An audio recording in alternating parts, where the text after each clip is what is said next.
Sources that are close to Nalini Chidambaram say the Union Minister's wife was engaged as a senior advocate to appear on behalf of Manoranjana Sinh in a company petition filed by her before the company law board against the Positive Limited husband. In fact, the case is still pending before and we're of course trying to get more clarity on this, but Nalini Chidambaram represented and advised Manoranjana Sinh in her professional capacity. Saradha group of companies proposed to invest in the company. I just want to get some clarifications on from Pallavi Ghosh. Pallavi, what are you picking up from your sources on the alleged Nalini Chidambaram link that came out through that letter?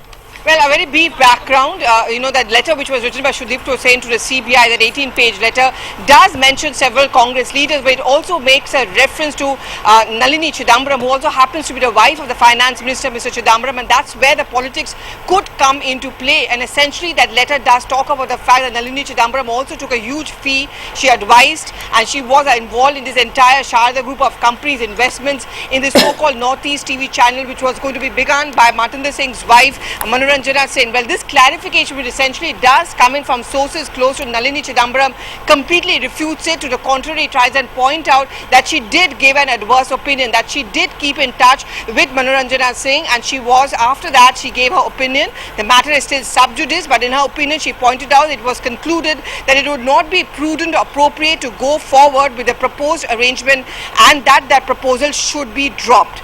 Both parties were advised accordingly. The advice was adverse to the objective of the Saradha group of companies. So essentially, Nalini Chidambaram digs a hole into this whole argument which was given by Sudipto Sen in that 18-page letter to the CBI, saying that even Nalini Chidambaram was involved in this entire chit fund controversy. Right. So Pallavi, these are wild allegations, of course, that have been made by Sudipto Sen in that letter, and this is just a clarification that Nalini Chidambaram was a legal representative for someone who was in talks for a possible business deal with Sudipto Sen. That's right. In fact, there is a tug of war which is now taking place between the Trinamool and the Congress.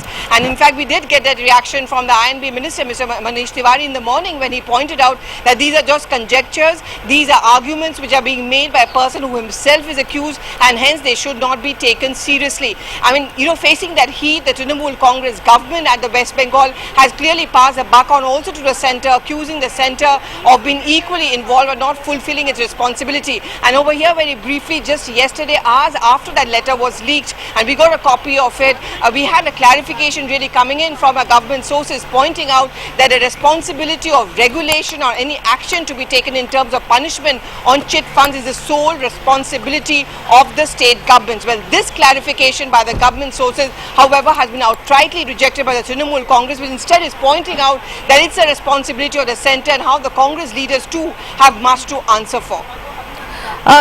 Pallavi, politics now playing out over it, as you're pointing out, the Trinamool Congress wanting to point to other names mentioned in that letter?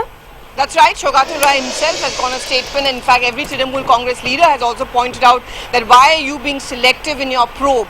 And this even as the news comes in that the Corporate Affairs Ministry is going to be looking into investments and the working of the Saradha group of companies. But yes, just to go back to the point, the Trinamool Congress itself has been making this allegation against the Congress leadership, particularly at the centre, saying that why isn't that no one from the Congress leaders are being questioned?